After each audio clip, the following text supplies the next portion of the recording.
A sanção do marco legal do saneamento básico aqui no país tem despertado o interesse de investidores estrangeiros que devem investir de 40 a 50 bilhões de reais por ano no Brasil. E para falar mais sobre isso, gentilmente nos atende o ministro do Desenvolvimento Regional, Rogério Marinho. Tudo bem, ministro? Mais uma vez, bom dia. Obrigado por estar aqui na Jovem Pan. Como é que vai? Tudo bem. Estava terminando o café aqui. Café da manhã, né, ministro? É muito cedo ainda, né? Ô, ministro, antes de falar especificamente sobre os investimentos da área do saneamento básico, eu não tenho como deixar de perguntar para o senhor sobre os vetos do presidente Bolsonaro ao marco regulatório do saneamento. Algum desses itens, o senhor, claro, já deve ter olhado o que o presidente vetou, algum desses itens, com a decisão do presidente, o marco pode ficar prejudicado de uma certa maneira aqui no Brasil, com falta de investimentos? O que o senhor acha em relação a esses vetos? Isso prejudica ou não? Bom, primeiro é importante dizer que nós temos que estar hoje comemorando, né? E eu disse isso a vários veículos de comunicação ontem que me indagaram a respeito do problema. E é um problema que, na verdade, ele vai ser resolvido pela via normal, que é a via da política, né? Nós temos, ao longo dos últimos anos, uma convicção que as instituições democráticas estão funcionando. Então, se o presidente entende que um determinado artigo precisa ser vetado, porque de alguma forma não está adequado, ele o faz, e o parlamento aceita o veto ou rejeita o veto. Isso não significa nenhum óbice, nenhuma dificuldade, nenhum problema jurídico em relação ao marco em si, né? Você vai exercitar a lei com o veto ou sem o veto, né, com a retirada ou não do artigo que eventualmente seja colocado como prejudicado.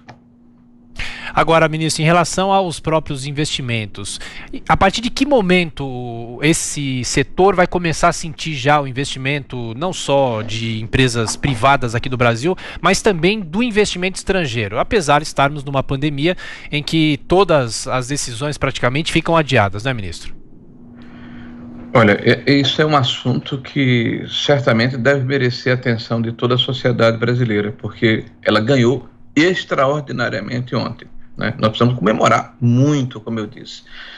Vejam que essa discussão começa em 2016 no Parlamento Brasileiro, com esse formato. Demorou 5 anos para que ele fosse aprovado, então veja a complexidade do tema, a luta com corporações, com instituições que tinham dificuldade de se desapegar de uma ação que claramente não conseguiam equacionar. Nós temos um compromisso que foi estratificado, que foi definido dentro do marco, de que até 2033 nós teremos a universalização de 90% do esgotamento sanitário e de 99% da área da água potável no país, tá? Então, para nós é essencial que isso seja cumprido, tá? Para isso, nós tivemos ao longo dos últimos meses uma série de reuniões com investidores locais e internacionais. Nós conversamos com representantes, através de suas embaixadas e adidos comerciais, dos 12 países que mais investem no Brasil. Todos demonstraram a vontade de investir. O BNDES já performou uma carteira de quase 50 bilhões de reais. Nós teremos o primeiro leilão já nesse segundo semestre de 2020, que será em Alagoas, né? E nós temos 7 ou 8 projetos maduros prontos para serem colocados em leilão no primeiro semestre do próximo ano e durante o ano de 2021. Então, o apetite pelo investimento, ele permanece e nós vamos ter certamente boas notícias muito em breve em relação a essa situação. Ministro, passando agora a palavra para os nossos comentaristas, Rodrigo Constantino, dos Estados Unidos. Constantino. Bom dia, ministro. Concordo, há muito que celebrar aí, parabéns pelo trabalho todo. A pergunta que eu lhe faço é o seguinte: para além desses importantes investimentos na área de saneamento que podem mudar a vida de milhões de brasileiros, especialmente os mais pobres, como é que está aquela questão do projeto Pro Brasil? Como é que fica, o que vem de investimento por aí, com participação do Estado e aquela... chamaram de rixa, né, na imprensa, mas aquelas divergências naturais entre uma visão talvez um pouco mais de participação ativa do Estado nesses investimentos vis-à-vis a posição do ministro Paulo Guedes, que achava que o Estado tinha que se retirar um pouco. Como é que está isso? Ô, Rodrigo, tudo bem?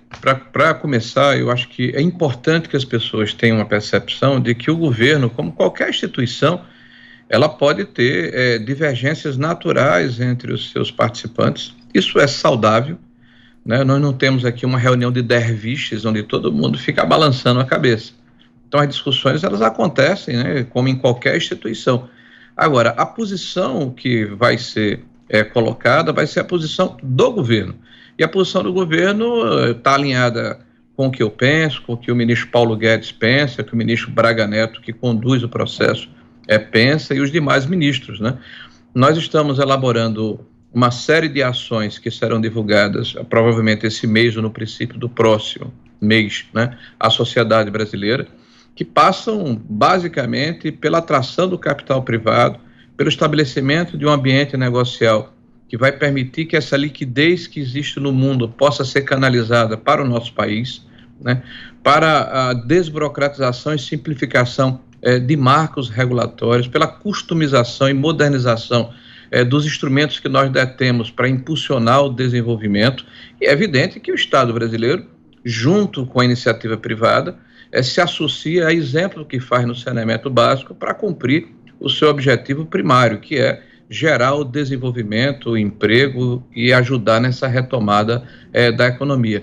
Ontem mesmo estivemos juntos, eu e o ministro Paulo Guedes, no anúncio desse importante marco, que é o marco do saneamento. Temos conversado de forma amildada. O nosso compromisso com a responsabilidade fiscal, ela permanece. Eu, inclusive, Constantino, eu quero aproveitar aqui para dizer que eu fui o deputado que participou da comissão que votou e trabalhou a regra do teto, né? Estive dentro do processo da reforma da Previdência ainda no governo do Temer, na comissão permanente, e votei favorável, né? Fui o relator da reforma do trabalho, né? Depois, como secretário da Previdência, liderei o processo dentro do governo a favor dessa reforma macroeconômica tão importante para o Brasil, da reforma previdenciária. Então, eu continuo a mesma pessoa. Agora, nós estamos no ano extraordinário. E no ano extraordinário, o governo tem feito medidas extraordinárias. Veja, por exemplo, que o auxílio que foi concedido, está sendo concedido às pessoas em condições de vulnerabilidade, já achatam aquelas previsões catastróficas de uma diminuição drástica do nosso produto interno bruto. Nós teremos sim uma diminuição, mas não tão grande como se aventava anteriormente, graças à ação firme do governo, que entendeu que havia necessidade de ativar a circulação de moeda na economia, na proteção dos empregos, no oferecimento de crédito a pequenas, médias empresas, no trabalho que foi feito de aporte de recursos para diminuir a dificuldade de estados e municípios, né, que tiveram redução expressiva de suas receitas, da transferência de recursos para o enfrentamento do Covid na área de saúde. Então, esse governo não foi silente, não foi inerte e continua da mesma forma atacando as reformas estruturais tão importantes, e por isso estamos comemorando agora esse marco do saneamento. E note, é importante colocar, quem ganhou mais com esse marco foram os 100 milhões de brasileiros que não têm esgotamento sanitário em casa, os 30 milhões de brasileiros que não têm água tratada nas suas torneiras. Então, isso é um enorme contingente de cidadãos brasileiros que passam a ter uma perspectiva de inclusão e de integração na nossa sociedade até 2033. Ministro, temos pergunta também de Brasília com José Maria Trindade. Você, Zé? Salve, ministro. Ô, ministro, esses diretores das empresas estatais, eles não se preocupam muito assim com o país e até com os estados, não. Se preocupam com os empregos deles e as indicações. E é daí que nasce essa dificuldade nas companhias estaduais. Eu queria que o senhor fizesse ali uma radiografia de como andam essas empresas estaduais, quer dizer, algumas delas estão em dificuldades visíveis, né? Mas isso é mais geral no país?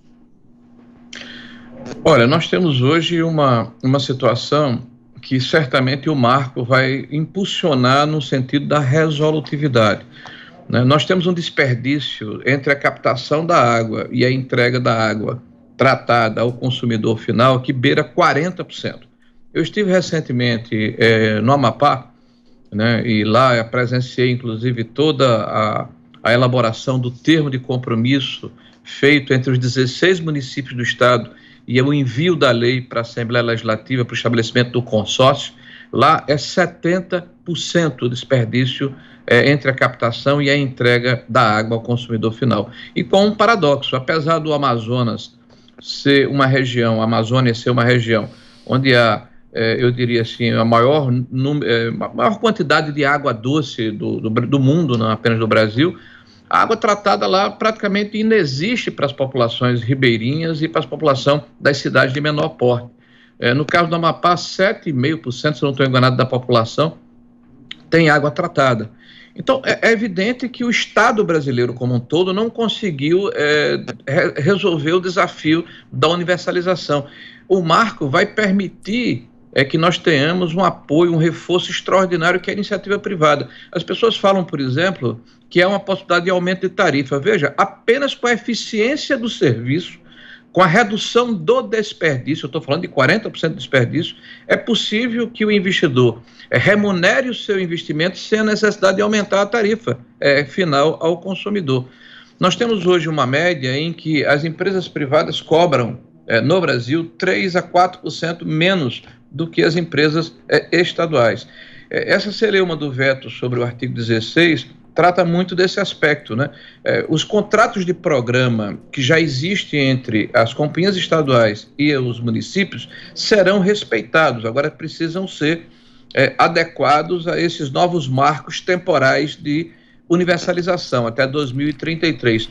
Já os contratos de fato, aqueles que sequer foram celebrados, que havia prestação do serviço pela companhia estadual junto a um determinado município, sem critérios de universalização, sem níveis de investimento, sem níveis de parâmetros de qualidade desse investimento, esses foi justamente o sentido do veto do artigo 16.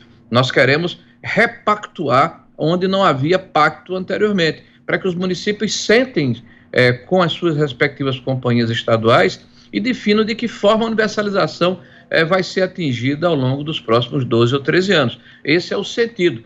E é evidente que nós entendemos a resistência, a reação das empresas estaduais através dos seus governadores, porque toda mudança gera esse tipo de reação. Agora, eu lhes asseguro, a mudança é a favor do Brasil, a mudança é a favor dessa universalização e a mudança é no sentido de permitir que a iniciativa privada, junto com o governo, faça a sua parte no sentido de alcançar esse desafio que é de toda a nação brasileira, né? Dar cidadania, dignidade e segurança hídrica a uma boa parte da nossa população que não a tem hoje. O senhor acha que a universalização em 2033 é o teto, é o máximo, ou é possível que esse período seja antecipado, ministro? Rapidamente, por favor. Olha, nós estamos instituindo uma série de definições de parâmetros, inclusive com a customização e a reformulação da ANA, que é a Agência Nacional das Águas, juntamente com o nosso MDR, são decretos que vão regulamentar a lei, no sentido de fazer esse acompanhamento, modular o processo, e se for possível, é evidente que nós tentaremos antecipar, mas esse é um limite pelo amadurecimento dos projetos que serão implementados, porque são obras impactantes, importantes, estruturantes que demoram um tempo entre o seu início e o seu término. Ministro, já agradecendo o senhor pela gentileza e atenção, só uma informação, o ministro Paulo Guedes acabou de informar que o teste do coronavírus dele deu negativo. O senhor também está zerado? O senhor fez o teste? Eu fiz 3 testes depois da notícia de que o presidente havia contraído o coronavírus. Eu estive com o presidente na quarta-feira, na quinta-feira, na sexta-feira, e no sábado, inclusive, viajei com ele para Santa Catarina. Foram 4 dias consecutivos. Então, eu fiz o teste na segunda, aquele teste nasal, né, e o teste de sangue. O resultado saiu 2 dias depois, pela urgência de termos essa posição. Né. Repeti 8 dias depois, também deu negativo, por isso que estou trabalhando normalmente. Inclusive, sexta-feira estarei aí, amanhã, em São Paulo, entregando um conjunto habitacional aí junto com o prefeito Bruno Covas. Ok. Ministro do Desenvolvimento Regional, Rogério Marinho, mais uma vez, obrigado pela atenção e gentileza. Bom trabalho. Obrigado a vocês. Até logo.